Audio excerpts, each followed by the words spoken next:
Here's our fish pond. It's actually right at the top of the property near one of the top swales. We've got here a fish pond that was purpose built, absolutely flat bottom, tapered sides for maximum capacity at 2 meters deep. It was actually 2.2 meters deep when we built it, and we'll build it with the purpose of it being a fish pond. It's actually a contour dam, so the dam wall wraps around the water, and we've now got it stable. It's stabilized. It's got a little bit of maturity to it now, and it's now time to develop it as its purpose, a production of mostly aquaculture fish. There will be aquaculture plants as well.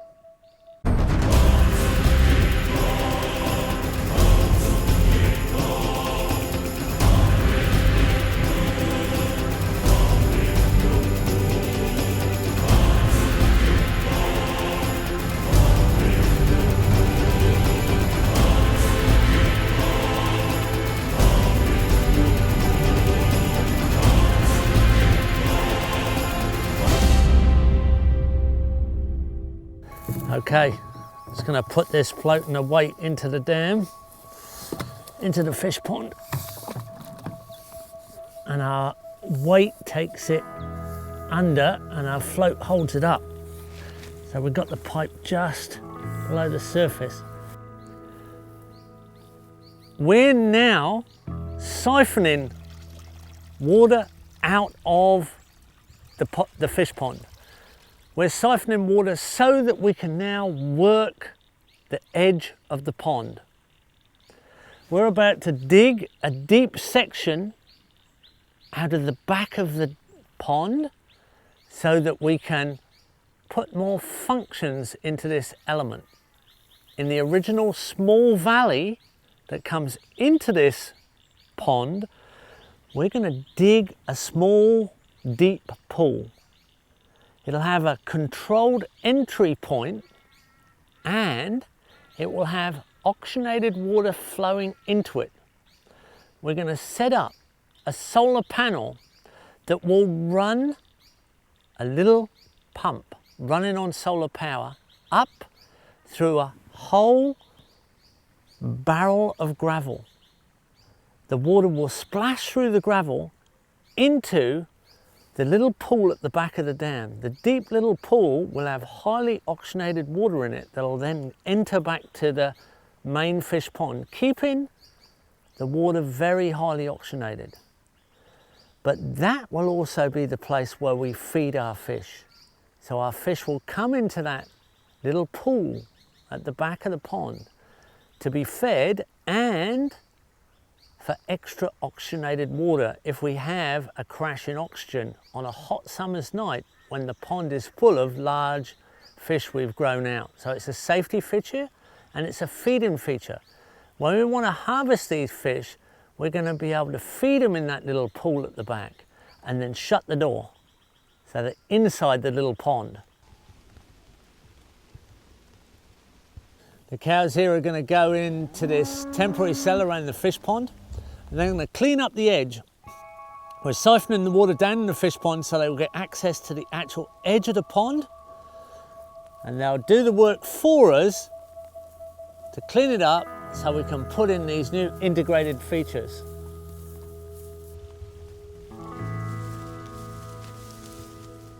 So here we have a voltage tester. So just to make sure we have the right voltage to hold the animals in the temporary cell, I put that on and give it a click. We're a 5.5, that's 5,500 volts. That's well and truly enough, 5.5, 5.6. That's enough to hold them in there. You only need 2,500 as a minimum. So we've got more than enough electricity, all powered by solar power. Here come our horses.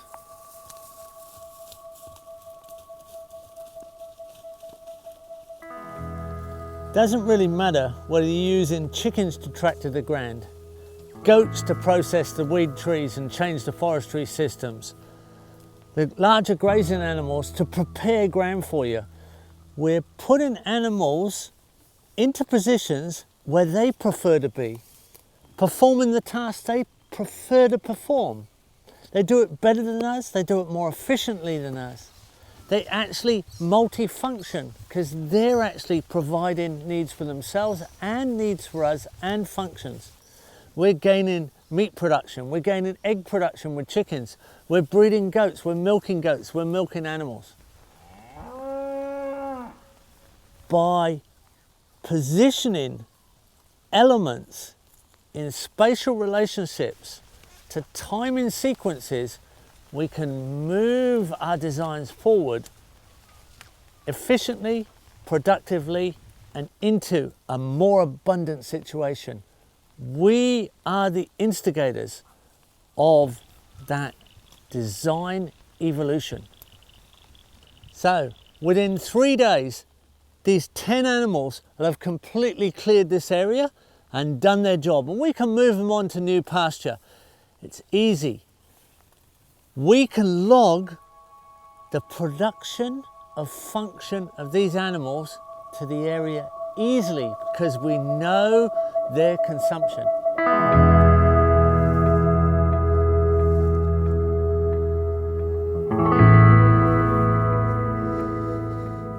Well, this sure looks like a mess. The cattle have come in here and they've cleared it all right through. We've got bare soil. This is exactly what we wanted them to do. It's kind of interesting because this is probably the more fertile ground. This is the low spot, slight input gully here. And because this is the low spot, this is where we're going to dig out for our highly oxygenated feeding pool that's going to join on to the fish pond and have a fish gate just here.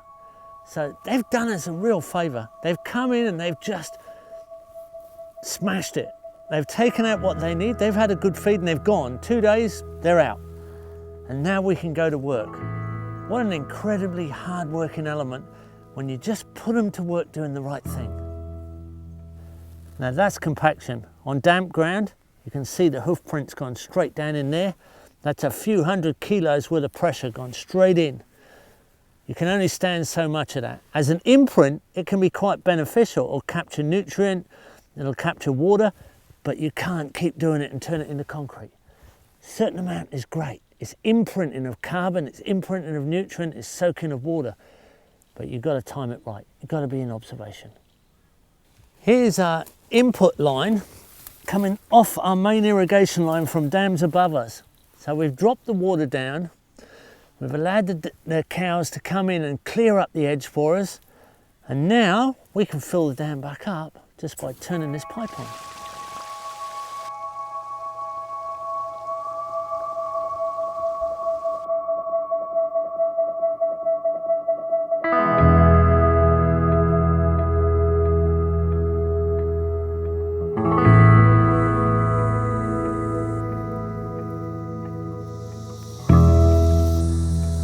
Well, here we are, a few months later, and it's pretty well stable now. We've got lovely edge side plants, we've got a floating island. We're ready to release some fish. There's our silver perch. What a beautiful specimen it is. I'm gonna just let him go. I don't want him to spend too much time out of the water. I'm gonna hold him upright for a minute. There we go. Oh, he wants to go. Come on, there we go. There we go, welcome to your new home. Breed on. This dam's well and truly settled now. We put some mud in from another dam. We introduced the zooplankton. The algae builds on its own. We've introduced little tiny bait fish and crustaceans. They're all there. There's plenty of edge side plants. There's plants that are coming up emergent from the bottom through the water, and there's water plants. And there's also a floating island of food plants, which gives you a great shade habitat.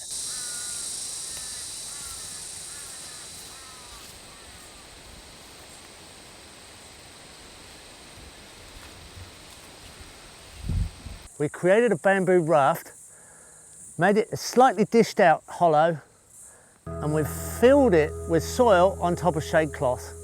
Then we've planted extremely fast growing edibles. In fact, the fastest growing leaf crop in the world Hang Kong, Ipomoea aquatica, is trailing away from the island. You can see the white trumpet flowers.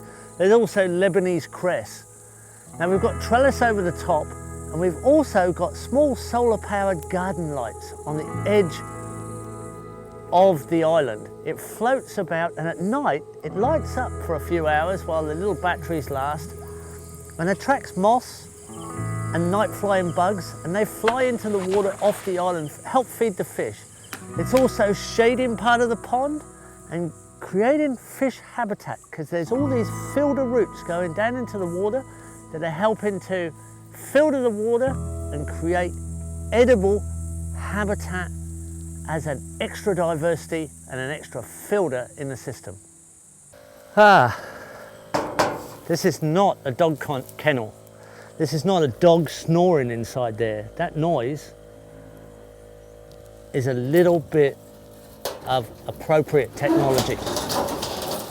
What we've got here is a little 12-volt battery and a small pump running off the solar panel, drawing water from the middle of the dam at the low point where it's nice and cool and stationary, drawing it up through a filter and back into the gravel-filled drum there, oxygenating the water. Now we've got a set, it's a little bit of appropriate electronics here, we've got a little set of operational numbers.